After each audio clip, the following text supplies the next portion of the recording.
또 모세에게 이르시되 너는 아론과 나답과 아비후와 이스라엘 장로 70명과 함께 여호와께로 올라와 멀리서 경배하고 너 모세만 여호와께 가까이 나아오고 그들은 가까이 나오지 말며 백성은 너와 함께 올라오지 말지니라.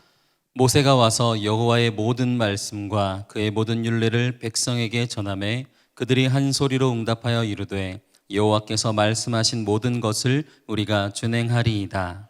모세가 여호와의 모든 말씀을 기록하고 이른 아침에 일어나 산 아래에 제단을 쌓고 이스라엘 12지파대로 12기둥을 세우고 이스라엘 자손의 청년들을 보내어 여호와께 서로 번제와 화목제를 드리게 하고 모세가 피를 가지고 반은 여러 양푼에 담고 반은 제단에 뿌리고 언약서를 가져다가 백성에게 낭독하여 듣게 하니 그들이 이르되 여호와의 모든 말씀을 우리가 준행하리이다. 모세가 그 피를 가지고 백성에게 뿌리며 이르되 이는 여호와께서 이 모든 말씀에 대하여 너희와 세우신 언약의 피니 모세와 아론과 나답과 아비후와 이스라엘 장로 70인이 올라가서 이스라엘의 하나님을 보니 그의 발 아래에는 청옥을 편 듯하고 하늘같이 청명하더라. 함께 읽습니다. 하나님이 이스라엘 자손들의 존귀한 자들에게 손을 대지 아니하셨고 그들은 하나님을 뵙고 먹고 마셨더라. 아멘. 사랑의 서약이라는 제목으로 오늘 말씀 함께 나누고자 합니다. 이스라엘의 출애굽 여정은 마치 우리의 인생을 담고 있는 것 같습니다. 애굽에서의 생활은 하나님을 떠나 살았던 우리의 연약한 모습을, 옛 모습을 떠올리게 하고요. 출애굽 후의 여정을 보면은 이제 사랑하는 사람을 만나서 결혼식을 치르는 듯한 모습을 볼 수 있습니다. 애굽에서 나와서 홍해를 건너면서 신랑 신부는 멋지게 입장을 합니다. 출애굽기 19장에 보면 모세와 미르암이 이제 축가를 부르기도 하고요. 출애굽기 19장에 모여서 이제 시내산에 머무르면서 하나님께서 하시는 주례사를 들었습니다. 그리고 오늘 본문 말씀을 통하여서 이제 사랑의 서약을 하고 있는 그런 이스라엘의 결혼식을 우리는 볼 수가 있습니다. 저도 결혼한 지 올해로 이제 13년이 되었습니다. 13년이 되었는데 제 느낌에는 한 130년 정도 지난 것 같이 참 치열하게 살아왔던 인생인 것 같은데요. 저는 신학교에서 이제 아내와 만나서 1년의 연애 끝에 이제 결혼을 하게 되었습니다. 결혼식 아침에는 차가 고장이 나서 참 곤혹을 치렀던 그런 해프닝도 있었고요. 그래서였는지 결혼식 때 결혼식이 어떻게 지나갔는지 참 정신없이 그렇게 흘러갔던 것 같습니다. 주례하신 목사님 말씀이 참 좋았거든요. 뒤에 이제 같이 있었던 가족들이 너무 좋았다, 주례하신 말씀이 너무 좋았다고 하는데 저는 한마디도 기억이 나지 않았습니다. 근데 딱 한마디가 기억이 났어요. 한마디도 기억이 나지 않았던 그 중에 딱 한마디가 기억이 나는데 그때 저희가 저 표정을 몰랐는데 주례하신 목사님이 그렇게 싱글벙글하다고 이렇게 얘기를 하는 거예요. 그때 이제 우리가 얼굴이 웃고 있구나 그거를 느꼈습니다. 근데 그렇게 이제 얘기하면서 주례하신 목사님이 아이고 그렇게 좋아 한번 살아봐라 이것들아 이렇게 주례하시면서 얘기하시는 거예요. 그 얘기를 제가 다른 거는 다 기억이 안 나는데 살아봐라 이렇게 하는 한마디가 지금도 그 말투까지도 여전히 기억에 남아 있습니다. 이 사람은 참 결혼식을 기점으로 많은 것을 바뀌고 많은 것이 변화되는 것 같습니다. 혼자 살던 인생 함께 살게 되었고 혼자 꾸는 꿈을 이제 함께 꾸게 되었습니다. 많은 것을 얻었지만 또 많은 것을 포기해야 되는 것이 결혼 생활이죠. 결혼식 중에 하는 서약식은 그렇기 때문에 서로에게 더 힘이 되어주고 위로가 되어주고 용기가 되어주겠다는 결단을 글로 표현한 것이라고 할 수 있습니다. 결혼식 후에 이제 새로운 삶으로 나아가기 위한 힘으로 서약이라는 것을 하는 것이죠. 이스라엘도 새로운 삶으로 나아가기 위해서 서약을 하고 있는데요. 이제 서약을 통하여서 이스라엘이 무언가 하나씩 바뀌어가는 것을 볼 수 있습니다. 우리가 무엇이 바뀌어갑니까? 첫 번째로는 마음이 바뀌어가는 것을 볼 수 있습니다. 서약식은 무언가를 해주겠다는 약속이죠. 이전에는 나 중심으로 살던 것이 이제는 상대방을 중심으로 살겠노라고 이야기하는 것입니다. 서약식은 상대방에게 이런 배우자가 될 것임을 약속하는 시간입니다. 물론 그 서약의 내용을 다 이루는 것은 참 어렵습니다. 저도 결혼할 때 남편의 10계명, 부인의 10계명, 아내의 10계명 이렇게 해서 아주 장황한 글을 막 써가지고 서로에게 읽었던 기억이 있는데요. 그렇게 살겠노라고 결단하고 노력하지만 쉬운 일은 참 아닌 것 같습니다. 그러나 이 서약을 통하여서 서로의 사랑을 확인하고 미래를 확인하는 것이 중요한 것이죠. 이 서약은 두 사람이 서로를 돌보며 의지하겠다는 표현인 것입니다. 마음을 받는다는 것이죠. 오늘 본문 출애굽기 24장 3절에 이렇게 말씀합니다. 함께 읽겠습니다. 모세가 와서 여호와의 모든 말씀과 그의 모든 율례를 백성에게 전하매 그들이 한 소리로 응답하여 이르되 여호와께서 말씀하신 모든 것을 우리가 준행하리이다. 아멘. 이스라엘은 서약식에서 무엇이라고 말씀했냐면 하나님께서 하신 말씀을 내가 다 지키겠습니다. 이렇게 이제 이야기합니다. 그러나 정말 그렇게 했습니까? 실제로 결혼 생활에 이스라엘은 그렇게 하지 못했죠. 하나님 말씀이 들려올 때 참 많이 불순종했습니다. 당장 이제 이 말씀을 마치고 길을 다시 떠나서 가나안으로 들어가려고 할 때 이스라엘은 하나님께서 그 가운데로 들어가라 라고 말씀하셨지만 10명의 정탐꾼의 말을 듣고 들어가지 않습니다. 두려워 떨면서 들어가는 것을 거부합니다. 그러자 이번에 하나님께서 그래 그러면 너희는 가나안 땅에 못 들어갈 거야 라고 하자 안 돼요 하나님 하면서 도리어 반대로 가나안으로 무리하게 들어가려고 합니다. 그러다가 대패를 하고 되돌아 나오게 되는 것이죠. 그렇게 이 서약을 한 지 1년밖에 되지 않은 시기에 그렇게 하나님을 불순종하는 그런 이스라엘의 모습입니다.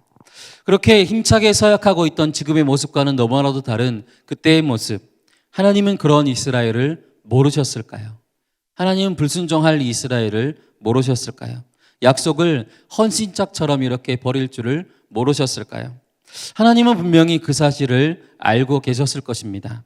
그런데 하나님은 왜 오늘 이스라엘이 하고 있는 이 서약을 받아주고 계신 것입니까? 며칠 전에 한 성도님 가정에 신방을 했습니다. 그러면 신방을 하다가 이야기를 했는데 아내분이 결혼할 때 남편이 쓴 서약서를 지금도 가지고 있다는 것을 이렇게 보여주는 것을 보았습니다.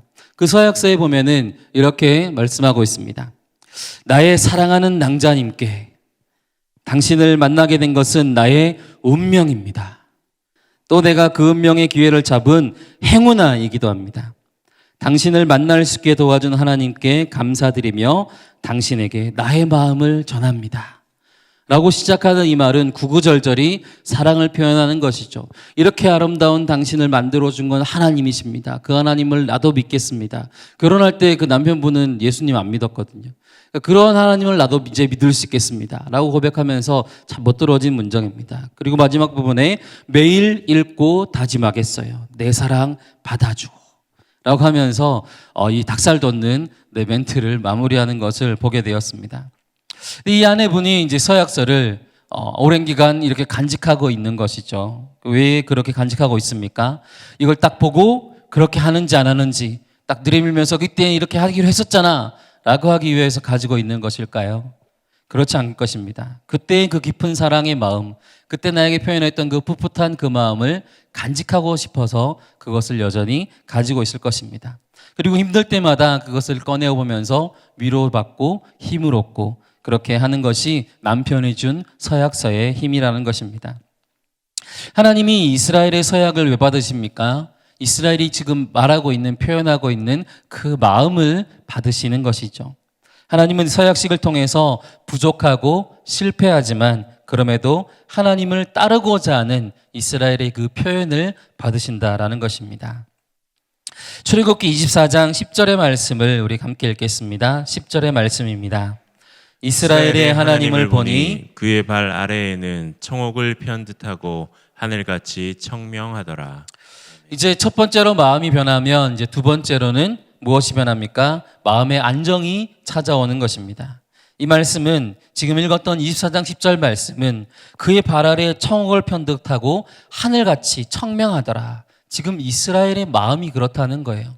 마음이 아무리 불편하면은 세상이 아무리 밝다고 한들 어두컴컴하게 보일 뿐이죠.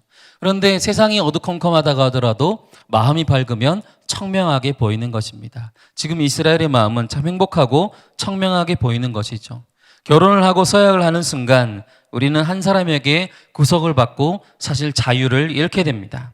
그러나 그 구속은 불안한 삶에서 도리어 큰 위로와 힘을 얻는다라는 것입니다. 제가 좋아하는 영화 중에 쇼생크 탈출이라는 영화가 있습니다. 제가 한 5번은 본 영화거든요. 너무 좋아가지고 5번은 보았는데 1995년에 개봉한 이 영화는 은행원 앤디라고 하는 한 사람이 아내를 죽였다는 누명을 쓰고 쇼생크라는 감옥에 들어가면서 벌어지는 일이고 결국에는 그곳에서 탈출하는 그런 이야기를 담고 있습니다. 오늘은 주인공에 대한 이야기가 아니고요. 그 조연 중에 한 인물이 등장하는데 브룩스라고 하는 한 할아버지가 등장을 합니다. 그는 일평생을 감옥에서만 살았던 그 쇼생크 감옥에서 평생을 살았던 그런 할아버지였습니다. 그러던 어느 날 브룩스는 한 소식을 듣게 됩니다. 이제 이 감옥에서 나가게 됩니다. 라는 이야기를 듣게 됩니다. 그때부터 그 감옥에서 막 어수선합니다. 어떡하지 하다가 이제 드디어 나올 날이 출소할 날이 되어서 세상으로 나오게 됩니다. 드디어 바라던 자유를 얻은 것이죠. 그러나 세상은 그에게 참 낯선 곳이었습니다.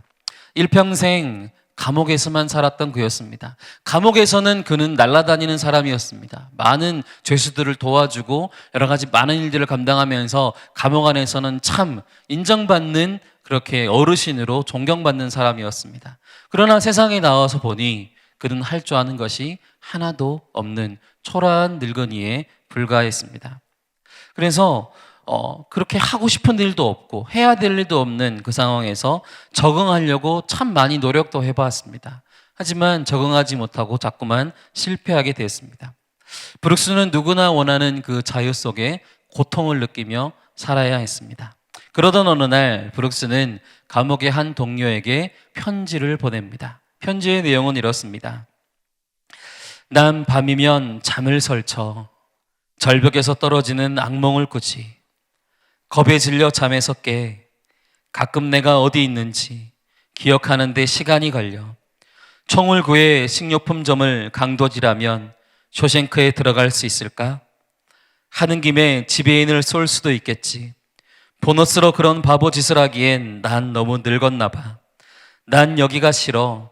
항상 불안 속에 사는 것이 지쳤어. 여기 있지 않기로 했어. 나 같은 늙은 도둑놈 하나쯤 사라진다고 소란을 피우진 않겠지.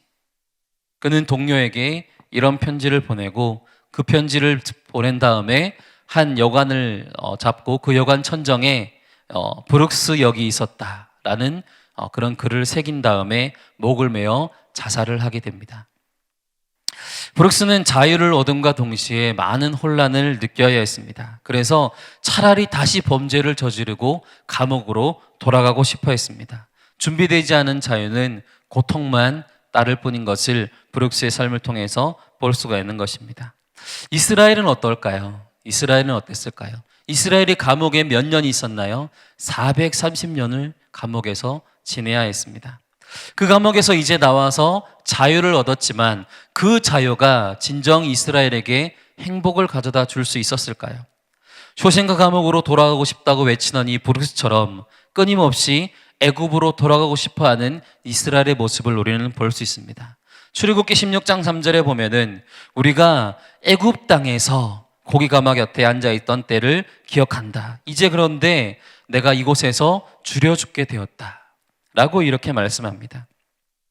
자유를 얻었지만 도리어 그것이 고통이 되었다는 것이죠. 애굽에서는 어떻게 살았습니까? 비돔과 람셋의 국고성을 지으며 참 고통스럽게 살았습니다. 강제로 했고 너무나도 힘들었습니다. 하지만 할 일이 있었죠. 본인들이 할 수 있는 일이 있었고 잘하는 일이 있었습니다. 노예 일입니다. 노예 일을 참 잘했죠. 잘하는 일들이 있었습니다. 그런데 이제 자유를 얻고 나오자 그들은 잘하는 것이 없는 거죠. 광야에서 어떻게 살아야 되는지, 어떻게 가나안 땅으로 들어가야 되는지, 어떻게 전쟁을 치러야 되는지, 가나안 땅에 있는 민족과 어떻게 싸워야 되는지 그들은 알지 못했습니다.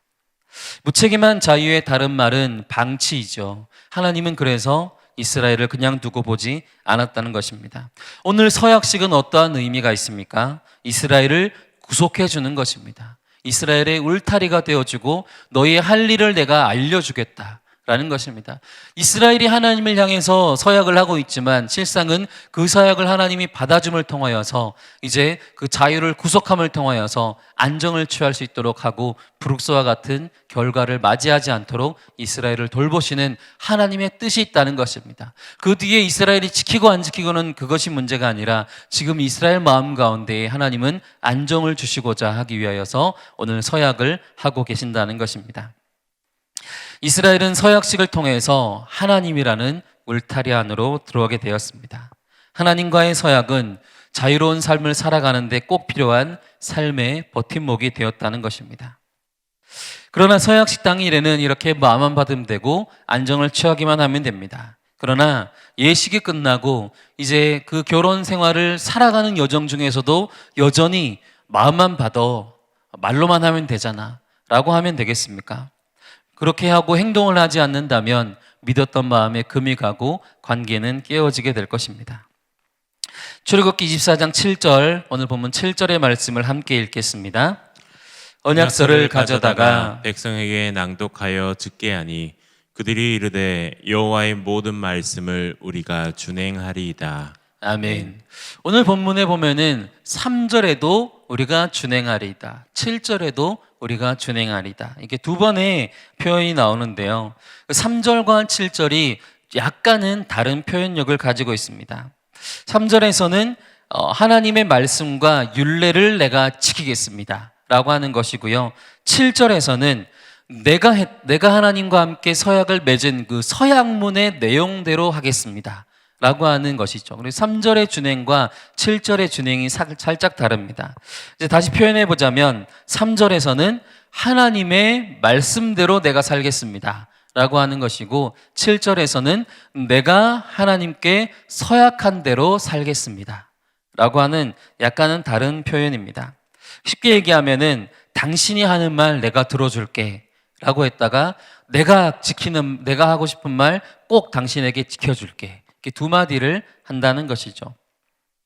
이렇게 두 번이나 다짐하고 있는 것은 왜입니까? 말뿐인 서약이 아니라 그것을 분명하게 지킬 것이다 라고 강조하는 것이죠. 이제 혼인을 한 두 사람이 서약을 하였다면 이제 그것을 꼭 반드시 지켜야 할 것입니다. 서약식을 마치면서 그 효력이 끝이 아니라 지금도 그 서약문을 가지고 있는 아내의 그 심정처럼 끊임없이 지키며 나아가야 되는 것입니다. 식장을 나서는 순간 그 서약문이 효력을 발휘하는 것입니다. 3절에서 7절 그렇게 두 번의 서약에서 바뀌는 것이 무엇입니까? 3절은 수동적인 모습입니다. 시키는 대로 하겠다는 것이죠. 근데 7절은 무엇입니까? 내가 하나님께 드리고 싶은 대로 내가 내 마음을 가지고 의지를 가지고 능동적으로 하나님의 말씀을 지키겠다는 것입니다.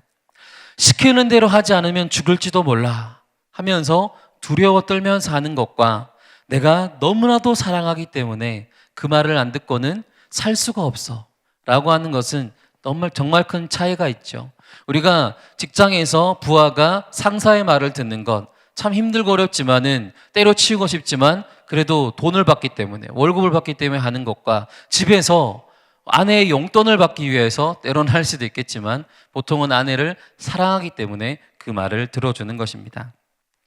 시편 51편 12절에 이렇게 말씀합니다. 주의 구원의 즐거움을 내게 회복시켜 주시고 자원하는 심령을 주사 나를 붙드소서.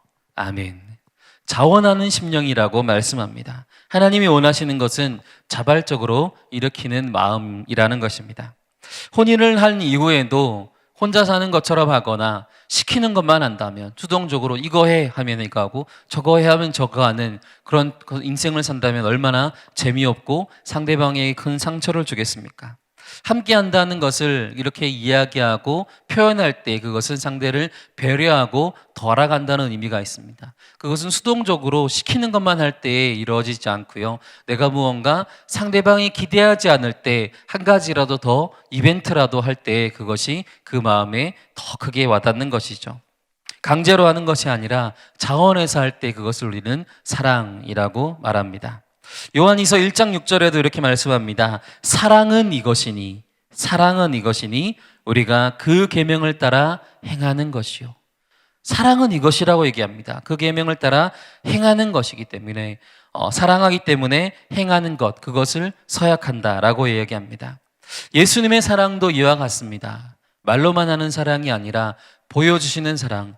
하나님은 거대한 이벤트, 예수 그리스도를 통한 거대한 이벤트를 우리에게 보여주셨는데 이 땅에 오시고 고통받으시고 죽으시고 부활하셨다는 그 엄청난 고백, 그 어떤 결혼식 전에 그 어떤 그 고백보다도 더 놀라운 고백을 예수님께서 우리에게 보여주셨습니다. 우리에게는 우리를 사랑하시는 그 예수님의 새로운 언약, 새로운 서약식이 있습니다. 누가복음 22장 20절에 보면은 이렇게 말씀합니다. 이 잔은 내 피로 세우는 새 언약이니 곧 너희를 위하여 붓는 것이라 라고 예수님께서 말씀하셨습니다. 예수님께서는 그 십자가의 피로 세운 새로운 언약, 새로운 서약식을 우리와 하고 계신 것입니다. 우리에게 이 언약이 어떠한 의미가 있겠습니까? 예수 그리스도의 구속하심 아래서 우리는 마치 자유를 얻었지만 방황하고 슬퍼하고 낙심할 수밖에 없는 우리 인생을 이제 예수님이 그것을 붙잡아 주시고 다시 한번 큰 힘과 위로와 소망을 주시는 것입니다. 예수 그리스도의 새 언약 없는 우리는 어떻게 되겠습니까? 목자 없는 양처럼 유리하고 방황할 뿐입니다. 히브리서 13장 20절 21절 말씀인데요, 우리 함께 읽어보도록 하겠습니다. 20절 20절 말씀입니다. 양들의 큰 목자이신 우리 주 예수를 영원한 언약의 피로 죽은 자 가운데서 이끌어내신 평강의 하나님이 모든 선한 일에 너희를 온전하게 하사 자기 뜻을 행하게 하시고 그 앞에 즐거운 것을 예수 그리스도로 말미암아 우리 가운데서 이루시기를 원하노라. 영광이 그에게 세세 무궁토록 있을지어다. 아멘. 목자 되신 예수님, 목자 되셨다라고 이야기합니다. 우리가 양과 같이 그렇게 목자 없이 참 힘든 인생을 살 수밖에 없는 영화 같은 우리에게 목자로 오셨다라고 표현합니다. 그리고 그 목자 되신 예수님께서 무엇을 하셨습니까?